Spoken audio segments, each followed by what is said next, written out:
This channel does not promote any violent, harmful, or illegal activities. All content provided by this channel is meant for an education purpose only.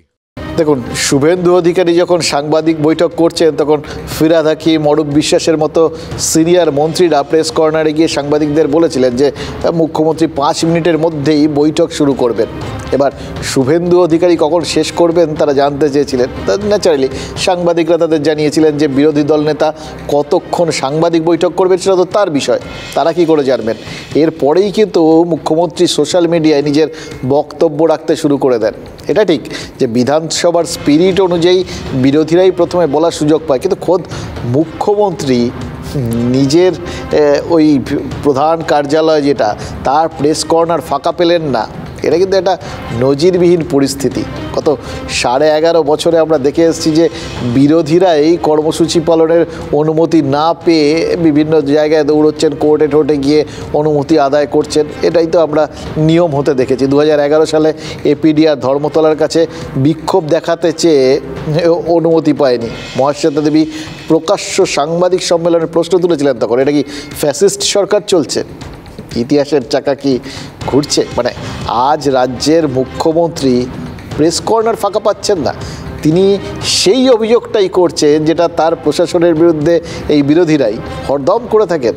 ঝামেলাটা এখানেই মিটে গেলে তবু একটা কথা ছিল, জানেন তো। কিন্তু আজ তো একটা নজিরবিহীন দিন, সব হচ্ছে একদম মাত্রা ছাড়া, অন্য মাত্রায়। অধিবেশনের পরেও তাই ঝামেলাটা থামেনি। সন্ধেবেলা অগ্নিমিত্রা পালের গাড়ি নাকি আটকে দিয়েছিল পুলিশ, মুখ্যমন্ত্রীর কনভয় তখন পাস করছিল। ব্যাস, বিরোধী দলনেতা শুভেন্দু অধিকারী ঘটনাস্থলে গিয়ে জোর গলায় চিৎকার শুরু করেন এবং স্লোগান দিতে শুরু করেন। এরা সব দাঁড়িয়ে গাড়িগুলোকে আটকে রেখে দিচ্ছে, সামনে একটা পুরো ব্যারিকেড করে দিচ্ছে, চেন দিয়েছি, একটা ব্যারিকেড হয় সেটা করে দিচ্ছে, গাড়িগুলোকে আটকে দিচ্ছে। আমরা তো বার করলাম গাড়িটা চিৎকার করে, তো এদের সাহস হয় কি করে? ওইসব ওইদিকে দাঁড়িয়ে আছে, ওইখানটাতে। অগ্নিমিত্রা পালের গাড়িটা আটকে ছিল, কে আটকেছিলেন গাড়ি? এমএলএর গাড়ি কে আটকেছিলেন? লেডি এমএলএদের গাড়ি কে আটকেছিলেন আমাদের? এটা কি কলকাতা পুলিশের কি জমিদার? এটা অর্ডার করবেন না বলে দিলাম। We all are equal. আপনারা আমাদের নমিনেট করেননি, we are elected from by the people. Agnimitra পালের গাড়ি আটকেছেন, কে হরিদাস পালকে এখান দিয়ে পাস করাবেন আপনারা? হু আর দে? বলে দিলাম, দ্বিতীয় দিন যেন না হয়।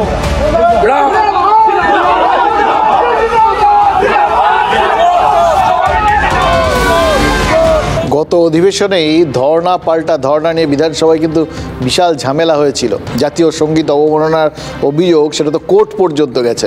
তারপরেই তো স্পিকার নির্দেশ জারি করেন যে অনুমতি ছাড়া এই সমস্ত বিক্ষোভ প্রদর্শন চলবে না। তবে শুভেন্দু অধিকারী সহ বিরোধীদের আজকের এই স্লোগানেকে নির্দেশ ভঙ্গের মানে ওই তালিকায় ফেলা যাবে কি ফেলা যাবে না সেটা কিন্তু এখনও স্থির হয়নি। নিশ্চয়ই স্পিকার ভাববেন। কিন্তু আজকে যে রাজ্য বাজেট বলে একটা কর্মসূচি ছিল, সেটা কীরকম যেন একটা মেঘে ঢাকা তারা হয়ে গেছে, জানেন তো।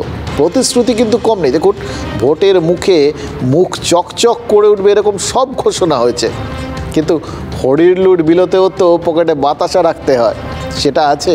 খরচের বহরটা দেখুন, লক্ষ্মীর ভাণ্ডারের বরাদ্দ দ্বিগুণ হয়ে গেল, সিভিক ভলেন্টিয়ারের ভাতা মাসে 1000 টাকা বেশি করে বাড়লো। 1.5 লক্ষ সিভিক ভলেন্টিয়ার আছে। এবার বার্ষিক হিসেব গুণ করে নিন কত হয়। ডিএ আরও 4% বাড়লো। সরকারি কর্মচারী পেনশনভোগীর সংখ্যা সেও তো বেশ কয়েক লক্ষ। যুবশ্রী প্রকল্পে প্রশিক্ষণে বাড়তি বরাদ্দ হয়েছে। মিড ডে মিলের রাঁধুনির বেতন বেড়ে 1,500 টাকা হয়েছে। 100 দিনের কাজের 21 লক্ষ জব কার্ড হোল্ডারের বকেয়া মেটানোর আশ্বাস দিয়ে দিয়েছিলেন এর আগে মুখ্যমন্ত্রী। সব তো প্রচুর দেওয়া থার ব্যাপারটা প্রচুর আছে। ওই যাদের 100 দিনের কাজের টাকা দেবেন তার জন্য 3,700 কোটি টাকা বরাদ্দ হয়েছে। কম? রাজ্য নিজে ওই 100 দিনের কাজের মতোই 50 দিনের কাজের কর্মশ্রী প্রকল্প ঘোষণা করেছে। এবার কেন্দ্র টাকা না দিলে 1 মে থেকে আবাসের টাকাও যে রাজ্য দিয়ে দেবে সেটাও তো মুখ্যমন্ত্রী ঘোষণা করে দিয়েছেন। এত টাকা আসবে কোথা থেকে? এবং তার সঙ্গে সঙ্গে উল্টো একটা দিকও রয়েছে। সচরাচর যখন এরকম খরচ বাড়ে, খরচ বাড়ানোর পরিকল্পনা হয়, তখন কোথাও থেকে সেই রেভিনিউটা আর্ন করার বিষয় থাকে, টাকা রোজগারের প্রকল্পটাও দেওয়া থাকে। কিন্তু বেশ কয়েকটা ক্ষেত্রে আমরা তো দেখলাম উল্টে টাকা রোজগারের জায়গাটা কমে গেছে। মানে ওই ধরুন যদি এককালীন যে গাড়ির রেজিস্ট্রেশন বাবদ যে খরচ, ট্যাক্স বাবদ যে খরচ, সেই খরচ কমে গেছে, বা ধরুন ওই লাক্সারি ট্যাক্সের ব্যাপারটা সেটা একটু কমে গেছে। এগুলোর থেকে তো টাকা আসে, রেভিনিউ, এটা সেই আসার জায়গাটাও কমিয়ে দেওয়া হয়েছে, খরচের জায়গাটা বাড়িয়ে দেওয়া হয়েছে। এবার তাহলে দুটো মিলমিশ ভারসাম্য কী করে থাকবে? মানে সোজা কথা, এত টাকা আসবে কোথা থেকে? বিরোধী দল নেতার অভিযোগ যে হেরে যাওয়ার ভয় থেকেই নাকি দিগ্ভ্রষ্ট বাজেট পেশ করেছে সরকার। কিন্তু সরকার তার ভোট তো এই সামনের বছর বা এবছর নয়, 26 সালে। তাহলে এই এতদিনের জন্য মাঝখানে এতটা ঝুঁকি কি একদম না ভেবেচিন্তে সরকার নিয়েছে? এত ভালো বাজেট, এত অসহযোগিত non cooperation from the central government আমরা যেভাবে করতে পেরেছি, আগামী দিন সারা বিশ্বে বাংলার নাম গিনিস বুক অফ ওয়ার্ল্ডে নাম্বার 1-এ আসবেই।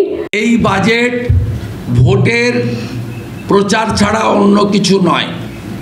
এই বাজেটে পশ্চিমবঙ্গের কর্মসংস্থান, শূন্য পদে নিয়োগ, শিল্প বাণিজ্যের দিশা এই বাজেট দেখাতে পারেনি। ওরা ভয় পেয়ে গেছে। এখন বুথ পিছু 100% মানুষ তৃণমূল কংগ্রেসকে সমর্থন করবেন। এই কারণে কুৎসা করছে শুভেন্দু অধিকারী, সেই কারণে কুৎসা করছে বিরোধীরা। রাজ্য সরকারের কাছে টাকা আছে, আমরা তো এই কথাই বলছিলাম। রাজ্য সরকার যাই বলুক না কেন, রাজ্য সরকারের কাছে টাকা আছে। সেই টাকা লুঠের তালে রেখে দিচ্ছিল, সেই টাকার থেকে কিয়দাংশ খরচ করবে। এখন রাজ্য বাজেটের পর অভিষেক বন্দ্যোপাধ্যায় কিন্তু সোশ্যাল মিডিয়ায় লিখেছেন যে এই বাজেট প্রমাণ দিচ্ছে ডাবল ইঞ্জিনের থেকে বাংলায় সিঙ্গল ইঞ্জিন সরকারটা অনেক বেশি শক্তিশালী। মানে অভিষেক তৃণমূলের সাধারণ সম্পাদক, সর্বভারতীয় সাধারণ সম্পাদক, রাজ্যে তৃণমূল সরকারের শক্তি জাহির করবেন, এটা তো খুব স্বাভাবিক। কিন্তু রাজনীতিতে যেটাকে স্বাভাবিক বলে মনে হয় তার মধ্যেই তো অস্বাভাবিকতার বীজ লুকিয়ে থাকে। এটাই তো রাজনীতির স্পেশালিটি।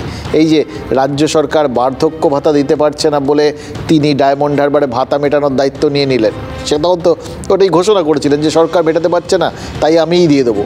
100 দিনের কাজের টাকা, সেটাও তো নিজের তহবিল থেকেই দিয়েছেন।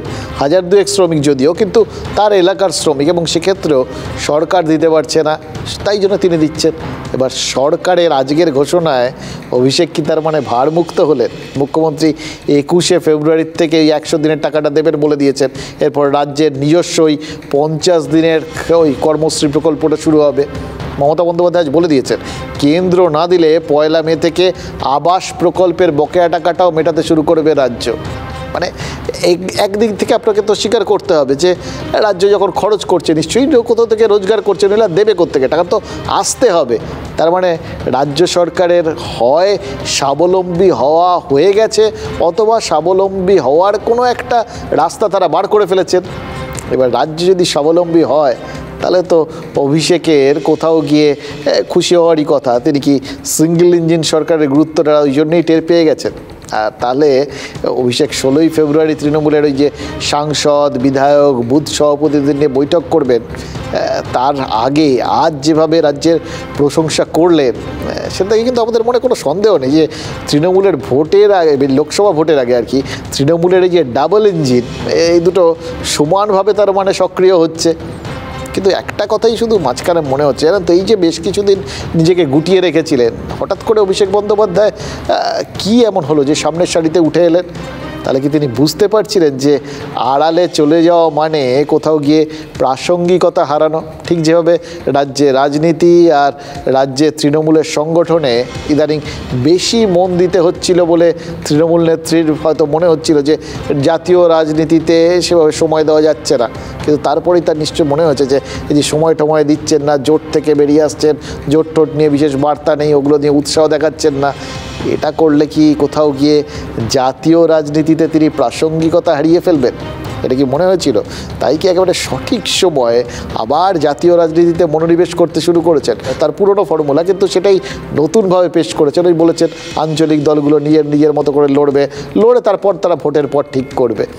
অবশ্য আজকে যেটা বললেন সেটা তো আবার অন্য মানে হয়। যাই হোক।